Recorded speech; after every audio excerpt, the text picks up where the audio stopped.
လာပါခင်ဗျာအပတ်စဉ်တင်ဆက်နေတဲ့ editor စကားဝိုင်းတင်ဆက်လိုက်ပါတယ်ဒီတစ်ပတ်ကျွန်တော်တို့ဆွေးနွေးမယ့်အကြောင်းအရာကတော့တရုတ်ခေတ်သစ်ပိုလန်မာလို့ခေါ်တဲ့ OBO ပါပေါ့နော်အဲ့ဒါနဲ့ပတ်သက်တဲ့ဒီဒုတိယအကြိမ် forum ကျွန်တော်တို့ AP လအတွင်းမှာကျွန်တော်တို့တရုတ်နိုင်ငံမှာကျင်းပဖို့ရှိပါတယ်ဒေါ်အောင်ဆန်းစုကြည်နဲ့မြန်မာနိုင်ငံကတာဝန်ရှိသူတွေလည်းတွားရောက်တက်ဖို့စီစဉ်ထားပါတယ်အဲ့ဒါနဲ့ပတ်သက်လို့ကျွန်တော်တို့အနေနဲ့ဆွေးနွေးမှာတော့ဒီတရုတ်ခေတ်သစ်ပိုလန်မာရဲ့ပုံမှန်ပြည်အတွက်အခွင့်အလမ်းလားစိန်ခေါ်မှုလားအဲ့ဒါကိုဆွေးနွေးဖို့ပိတ်ခေါ်တာတော့ဆရာအိမ်မောင်ကျော်နဲ့ဆရာအောင်သူငင်းဖြစ်ပါတယ်ဆရာကိုပဲစမေးပြရစီဆရာကြီးဒီစီမံကိန်းကတော့တော်တော်ကြီးပါတယ်ကျွန်တော်တို့ဒီ economic corridor တွေလည်းပါတယ်ကြောက်ဖြူပတ်လည်းပါတယ်ရထားလမ်းတွေလည်းပါတယ်ဒါပေမဲ့တေချာတာကဒီစီမံကိန်းဟာကျွန်တော်တို့လက်မှတ်ဆက်သွယ်တခုလည်းမဟုတ်တခြားစွမ်းအင်တို့တခြားဟိုဗန်နိုင်ကဏ္ဍတွေတော်တော်ကြီးတဲ့ project ကြီးဖြစ်ပါတယ်ဆရာအဲ့တော့ကျွန်တော်တို့ဒီ project ပေါ်ကနေကျွန်တော်တို့မြန်မာပြည်သူတွေအနေနဲ့အဓိကဘာရနိုင်လဲဘာလို့တော့တတိထားဆောင်နေသေးဆရာဆရာဆွေးနွေးပြောပြအဲ့တော့ဒီတရုတ်စီမံကိန်းတွေနဲ့ပတ်သက်လို့ကတော့ဒါကတော့အလုံးတည်တဲ့အတိုင်းပဲကဘာတစ်ခုလုံးမှာပဲဒါသတိနဲ့လောက်ကြမယ်ဟလာသတိထားနေကြရတယ်တချို့ပြဿနာတွေလည်းရှိတယ်ပေါ့ဗျာအဲ့လိုဟာရေဘူးရအဖြစ်ကျွန်တော်တို့သိထားတာရှိတာပေါ့နော်ဒါတော့ဒီကိစ္စနဲ့ပတ်သက်လို့တော့ဒီမြန်မာနိုင်ငံအနေနဲ့ကတော့စောကရေကဒီ OBO စာချုပ်ထဲမှာဒီလက်မှတ်ရေးထိုးတဲ့အချိန်ပေါ့နော်ပထမဆုံးဒေါ်အောင်ဆန်းစုကြည်မနစ်ကပြည်ကင်းမှာတော့ပြီးတော့ဟိုတွားတဲ့ခေါက်ပေါ့နော်ပထမဆုံးခေါက်ကလေးကပြောခဲ့တာတွေကတော့အများကြီးရှိတယ်ပေါ့နော်ဒါကဘာလဲဆိုတော့ကျွန်တော်တို့ရဲ့မြန်မာနိုင်ငံရဲ့ဟိုကိုပိုင်ချမှတ်ထားတဲ့ဒီလုပ်ငန်းစဉ်တွေပေါ့နော်အဲ့ဒါတွေနဲ့လိုက်ရောညီထွေရှိဖို့ပေါ့နော်နောက်မြန်မာနိုင်ငံရဲ့ပြည်ဝင်ပြောင်းလဲရေးစီးပွားရေးပြည်ဝင်ပြောင်းလဲရေးလုပ်ငန်းစဉ်တွေနဲ့လိုက်ရောညီထွေရှိဖို့နော်အဲ့ဒါအဲ့လိုစီမံကိန်းမျိုးတွေပဲပို့ပြီးတော့ဒါလုပ်မယ်ဆိုတာမျိုးပေါ့နော်စောတဲ့သူပြောထားတယ်နောက်ပိုင်းမှာကျတော့ဒီကျွန်တော်တို့စာချုပ်စာတမ်းတွေပြန်ပြင်နိုင်တယ်လည်းအများကြီးရှိတယ်ပေါ့နော်အဲ့ဒါဘာလဲဆိုတော့ကြောက်ဖြူတို့ဘာလို့မှဒီကျွေးဝင်ပြီးတော့မှဖြစ်ဆိုတဲ့အတွက်ကြောင့်ကျွန်တော်တို့စီမံကိန်းတွေ short ချတာတိကျုံပြစ်တာဒါမျိုးတွေရှိတယ်ပေါ့နော်အဲ့တော့ဒါကမြန်မာနိုင်ငံကျတော့ခုနပြောတဲ့ဒီ BRI လို့ခေါ်တဲ့ဒီပိုလန်မာတွေကအစိပ်ပိုင်းကကျွန်တော်တို့ကွန်မင်းကြောက်ဖြူနဲ့နောက်ကွန်မင်းရန်ကုန်ပေါ့ language နှစ်ခုပေါ့ဝိုင်းပုံတန်းဒီလိုပြောတာဒါမှမဟုတ်မြန်မာနိုင်ငံကျတော့တခြားရှိပြီးသားတွေလည်းအများကြီးရှိတယ်ပေါ့နော်အခုရန်ကုန်မြို့သစ်စီမံကိန်းလိုဟာမျိုးတွေမြစ်ဆုံစီမံကိန်းလိုဟာမျိုးတွေတခြားကိစ္စတွေလည်းအများကြီးရှိတယ်ဆိုတော့ခါကျတော့ဟိုကျွန်တော်တို့ကအိန္ဒိချင်းဖြစ်နေတဲ့အတွက်ကြောင့်ကျွန်တော်တို့ဒီတရုတ်နဲ့ဆက်ဆံရတော့မလွဲမသွေကျွန်တော်တို့ရှိမှာပဲဒါဟိုရှေးကလေးကဘိုးတော်ဘုရားလက်ထက်ကလေးကတရုတ်မြန်မာဆက်ဆံရကျွန်တော်တို့တော်တန်ထွန်းရဲ့ဒီမိန်တော်ပေါင်းချုပ်မှာဆိုရင်အဲ့ဒါပြန်ကြည့်လိုက်ရင်တရုတ်မြန်မာဆက်ဆံရအများဆုံးပဲအဲ့တော့စိန်ခေါ်မှုဆိုတာတော့ဘယ်နေရာမှာဆိုရှိတယ်ဟိုဘယ်နိုင်ငံနဲ့မှဆိုရှိတယ်အမှန်တိုင်းပြောရင်တော့ဒီနေ့ခေတ်ကဘာကြီးမှာစီးပွားရေးဆက်ဆံတဲ့အခါပေါ့နော်အဲ့တော့ကျွန်တော်ရေဘူးကချုပ်ပြောရင်တော့ကျွန်တော်တို့ကစာယူစရန်တွေချုပ်တဲ့အခါမှာစီမံကိန်းတွေကိုကျွန်တော်လုပ်တဲ့အခါမှာကောင်းဆောင်မှုပေါ့နော်တစ်ဖက်ကောင်းဆောင်မှုကရန်ရေးကြည့်တယ်တစ်ခုကရိုးသားဖို့လိုတယ်ပေါ့နော်နောက်တစ်ခုကကြတော့ဒီအကြောင်းအရာပဲပဲနေနားလည်ဖို့လိုတယ်ဆိုတော့ဒီ proposal တွေဟာလာ technically အသေးစိတ်နားလည်ရမယ်နောက်တစ်ခုကအဲ့ဒီပုံကိုယ်တွေက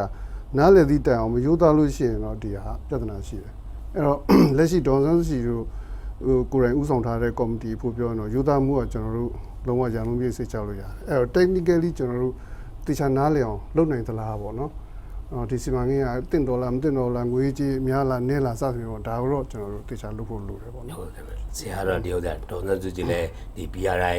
ဥဆောင်ကော်မတီအစည်းအဝေးမှာပြောသွားတယ်လို့ပေါ့နော်မြန်မာနိုင်ငံရဲ့လုံထုံးလုံနည်းတွေနည်းဥပဒေနဲ့ကိုက်ညီအောင်တေချာစီစစ်ပါလို့တော့ပြောသွားတယ်ဆိုတော့စီစစ်တဲ့ကိစ္စတွေလည်းရှိတာပေါ့ဒီထဲမှာဆရာပြောသွားတဲ့တကူကတော့ debt trap ပေါ့ဗျာကျွန်တော်တို့အထူးသဖြင့်ကျွေးဝင်ပြီနေမလားပေါ့နော်အဲ့ဒါနဲ့ပတ်သက်လို့ဆရာအောင်သူညီလည်းမေးပြကြဒီစီမံကိန်းကြီးကတော့တရုတ်ကတော့တရားဟိုတကဘာလုံးနိုင်ငံ80ကျော်လောက်တယ်ပမာတော့အိမ်ကြီးချင်းပမာအတွက်ကတော့အဲ့ဆိုရင်ချက်ကတကယ်လဲဆိုရင်တင်လားနောက်တစ်ခုတော့အဓိကဘာအောင်များကျွန်တော်တို့စောင့်ကြည့်တင်လဲဆရာအနေနဲ့ဖြစ်ဆွေးနွေးပါဦးဟုတ်ကဲ့ဆိုတော့အထူးသဖြင့်ဒီသီရိလင်္ကာနိုင်ငံမှာကျွန်တော်တို့စိတ်ကမ်းတစ်ခုဖြစ်တယ်ဒီစိတ်ကမ်းနဲ့ပတ်သက်တဲ့ရင်းနှီးမြှုပ်နှံမှုကိုပြန်ပြီးတော့အကျွေးဖြစ်ပေါ့ဗျာပေးဆက်နိုင်တဲ့အနေအထားမရှိတော့တဲ့အခါထိုးအလိုက်ရတဲ့ဟာမျိုးဖြစ်သွားတယ်ပေါ့နော်ဆိုတော့အဲ့နောက်ပိုင်းမှာဒီ debt trap ဒီကျွေးမြီထောင်ချောက်များလားဆိုတာမျိုးတော်တော်ဆွေးနွေးလာကြပါတယ်အဲ့တော့မြန်မာပြည်မှာလည်းအခုကဒီပြီးခဲ့တဲ့နှစ်ပေါ့နော်ကျွန်တော်တို့ CMEC လို့ခေါ်တဲ့တရုတ်မြန်မာ Economic Corridor ပေါ့ဇင်းညာလမ်းမကြီးသဘောတူစာချုပ်ချုပ်လိုက်တယ်ရင်းနှီးမြှုပ်နှံမှုတွေကအလုံးနဲ့အရင်နဲ့ဝင်လာဖို့ရှိတယ်ပေါ့ဆိုတော့ဒီမှာပဲခုနပြောတဲ့ဒါကျွေးမြီပြန်မဆနိုင်မဲနဲ့ဒုက္ခရောက်ရမယ့်အခြေအနေမျိုးလားဆိုတော့ဒါစိုးရိမ်မှုတွေဖြစ်လာတာရှိပါတယ်ဆိုတော့ဒါကတစ်ခုပါအဲ့တော့ကျွန်တော်အမြင်ကတော့ဟိုသေချာစောင့်ကြည့်ရမယ့်ကိစ္စတွေအများကြီးရှိတယ်လို့ထင်တယ် ဆိုတော့ဘာဖြစ်လာလဲဆိုတော့တရုတ်က super power လို့ခေါ်တဲ့တကယ်အင်အားကြီးနိုင်ငံဖြစ်လာတယ်စီးပွားရေးရလည်းအင်အားကြီးလာတယ်နောက်ဆုံးအမေရိကန်နဲ့တရုတ်တောင်မှအခုကုန်သွယ်ရေးစစ်ပွဲဆန်ဆန်ပေါ့နော်ဆိုတော့ဒီလိုကိစ္စတွေအင်အားပြိုင်မှုတွေရှိလာတဲ့အနေအထားဖြစ်တယ်ဆိုတော့ဒါကိုလည်းကျွန်တော်တို့ဟိုပစ်ထားလို့မရဘူးစောင့်ကြည့်ရမယ့်အနေအထားမျိုးပေါ့နောက်တစ်ခါကျတော့ဒီလိုအင်အားကြီးနိုင်ငံကကျွန်တော်တို့ရဲ့အိမ်နီးချင်းဖြစ်နေတယ်ဖြစ်နေတဲ့အခါကျတော့ကျွန်တော်တို့ကမဆက်ဆံလို့လည်းမရဘူးဒီလုပ်ငန်းတွေကလည်းကျွန်တော်တို့အတွက်အကျိုးရှိမယ်ဆိုတာအမှန်ပဲဆိုတော့ဒါပေမဲ့လည်းကျွန်တော်တို့အတွက်ကပြဿနာတွေလည်းရှိတယ်ပေါ့ဒါလို့ကျွန်တော်မြင်ပါတယ်ဆိုတော့ပြဿနာတွေဆိုတာကဒီအင်အားကြီးတွေရဲ့ချိန်ခွင်ရှာကစားပွဲမှာကျွန်တော်တို့ကနေရုပ်လေးလို့ဖြစ်နေမှာလားပေါ့เนาะဒီလိုကိစ္စတွေရှိတယ်နောက်တစ်ခါကျတော့လည်းကျွန်တော်တို့ရဲ့ဘာခေါ်မလဲဆိုတော့အမျိုးသားအကျိုးစီးပွားကဘာလဲပေါ့ဆိုတော့ဒါကိုလည်းကိုယ့်ဘာသာကိုကျွန်တော်တို့ပြန်ပြီးတော့ဖွင့်ဆိုတာဖို့လိုလိုက်မယ်တချို့ကိစ္စတွေကကျွန်တော်တို့ရဲ့နိုင်ငံအမျိုးသားအကျိုးစီးပွားနဲ့မဆိုင်ဘူးဆိုလို့ရှိရင်မယူဘူးပေါ့ဆိုတော့ဆိုင်နေဆိုလို့ရှိရင်ယူမယ်ကိုယ့်ရဲ့တိုင်းလို့ရနိုင်တဲ့ဒီစံခွက်ပေါ့ဗျာဒါမျိုးလဲရှိတဲ့တယ်လို့တော့ကျွန်တော်ထင်ပါတယ်ဟုတ်ကဲ့ခင်ဗျဆရာတို့ညတော့ဒါ3နဲ့5တို့တကဘာလုံးအတိုင်းအတာနဲ့ပြောသွားပြီးတော့အရေးကြီးဆုံးတော့အမျိုးသားအကျိုးစီးပွားပေါ့နော်ဒီစီမံကိန်းတွေကကျွန်တော်တို့ပါရမယ်ဆရာအိမ်မောင်ကျော်ကျွန်တော်အဲ့ဒါပဲမေးပြသေးဆရာသိကြတာတော့အခုဒီအစိုးရတက်တန်ရောနောက်လာမယ့်အစိုးရတက်တန်ရောဒီစီမံကိန်းနဲ့ပဲကျွန်တော်တို့ပုံမှန်ပြတော်တော်လေးကိုအလုပ်ရှုပ်လိမ့်မယ်နောက်တစ်ခုကလည်းအကြီးဆုံး investment လည်းဒီကပဲလာဖို့ဖြစ်နေတာပေါ့ဆရာအဲ့တော့သိကြတာဆိုဆရာအောင်ငင်းပြောတဲ့အမျိုးသားအကျိုးစီးပွားဒီဘဝနဲ့ဆရာကျွန်တော်တို့ပါရမှာလဲဘယ်ဟာတော့တေချာစစ်ထုတ်ပြီးတော့ကိုယ်အကျိုးစီးပွားတဲ့ဘာယူမလဲဆိုတာကိုဆရာတွေနဲ့ဖြည့်ဆွေးနွေးပြပါဦးမျိုးသားအကျိုးစီးပွားဆိုတာတော့နည်းတော့ကျေတော့ကျေပြတ်နေတာပေါ့နော်သူကစီးရေးနိုင်ငံရေးစီးပွားရေးအကုန်လုံးပါတာပေါ့လေပြောမယ်ဆိုရင်တော့ရှေ့ချောင်းတမိုင်းချောင်းတွေရောဟာဒေသတွင်း geopolitical အကုန်လုံးကျုံဝင်သွားတာပေါ့နော်ဆိုတော့ဒီ BRI ဖို့ပြောရင်တော့အမှန်တော့သူကတော့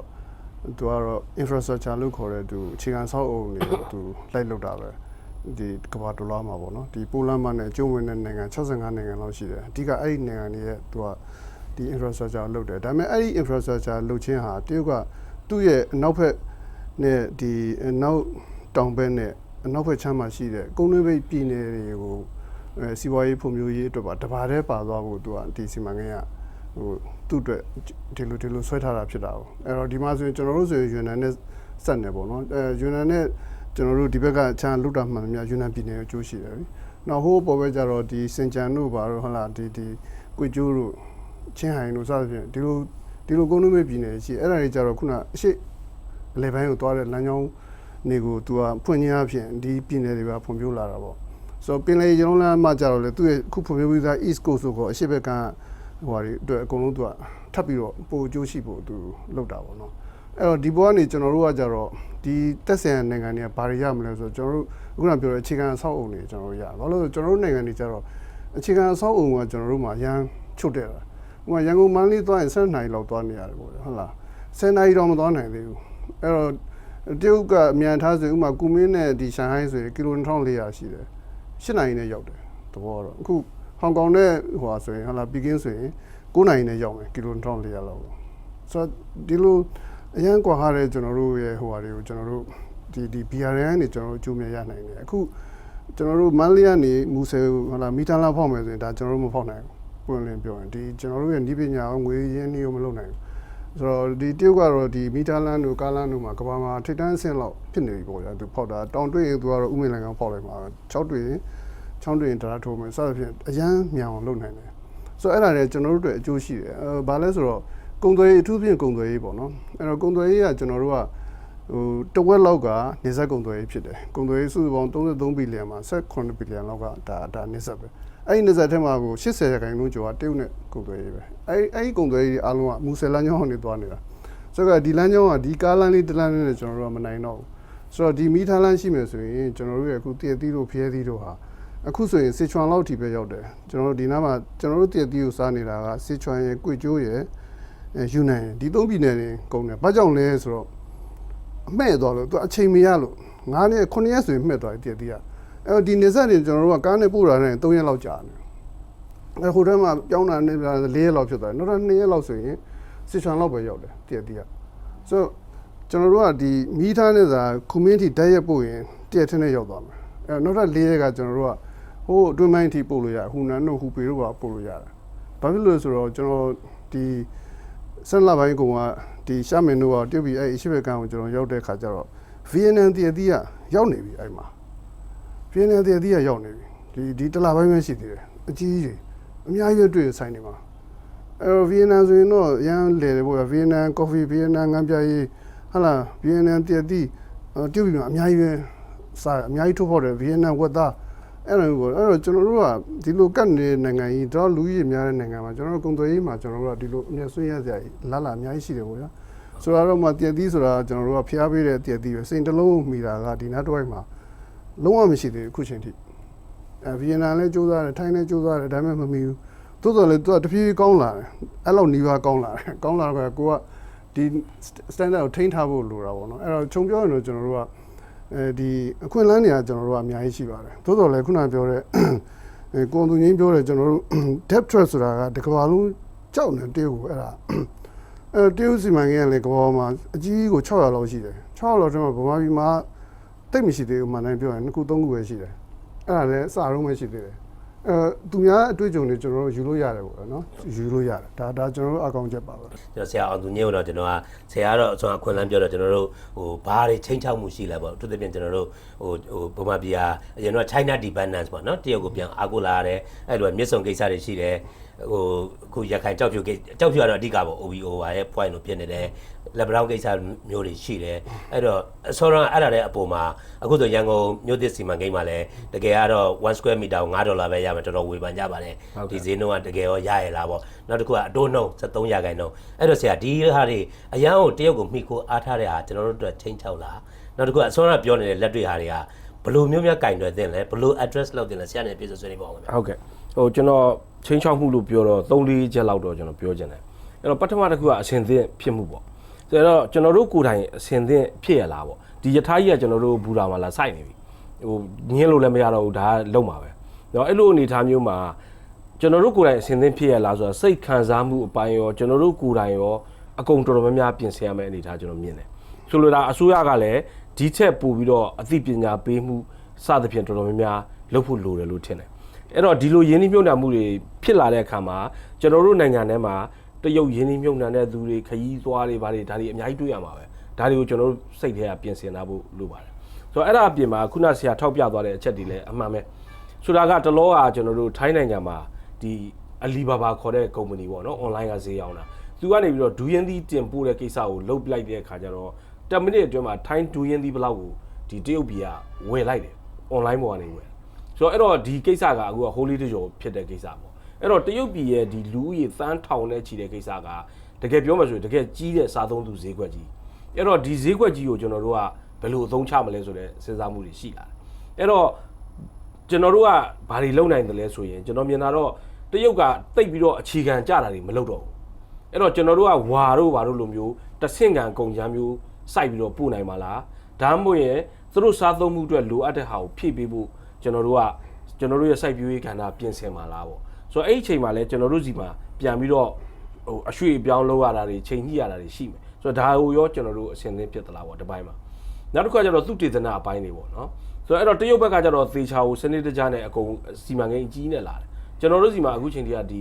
ီသုတေသနလုပ်ငန်းတွေအစိုးရဘိုင်းရောတက္ကသိုလ်ဘိုင်းတွေမှာရောပြင်ပမှာရောမဖွံ့ဖြိုးသေးပါဘူးဆိုတော့ဒါတွေကိုသေချာပြင်ဆင်ဖို့လိုတယ်လို့ထင်ပါတယ်နောက်ဒါတစ်ချက်ပါအဲ့တော့နောက်ဒုတိယတစ်ချက်ကတော့ကျွန်တော်အစိုးပိုင်းကလည်းထောက်ပြသွားတာကဒီနိုင်ငံတကာကစားပွဲမှာကျွန်တော်တို့ကနေရုပ်လေးဖြစ်လာမလားဆိုတဲ့ပြဿနာပေါ့နော်ပြောမယ်ဆိုရင်တရုတ်ရဲ့ဩဇာလွှမ်းမိုးမှုဟာဒီစီမံကိန်းတွေနဲ့အတူပါလာမှာအဲ့ဒီအချိန်မှာအခုအမေရိကန်ဘက်ကလည်းပြောလာတယ် Indo-Pacific strategy ပေါ့နော်အိန္ဒိယသမုဒ္ဒရာနဲ့ဟိုဘက်က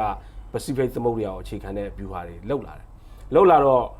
ဘာလို့ဆိုလို့လဲဆိုတာသေသေးချာချာမသိပေမဲ့ဒါကလည်းအားပြိုင်မှုတွေဖြစ်လာနိုင်တဲ့ကိစ္စတွေပေါ့နော်အဲ့တော့ဒါတွေလည်းအလေးထားသင့်တဲ့ကိစ္စတစ်ခုလို့ထင်ပါတယ်နောက်တရုတ်ကလည်းအရင်တည်းကသူတို့စဉ်းစားတာ2 ocean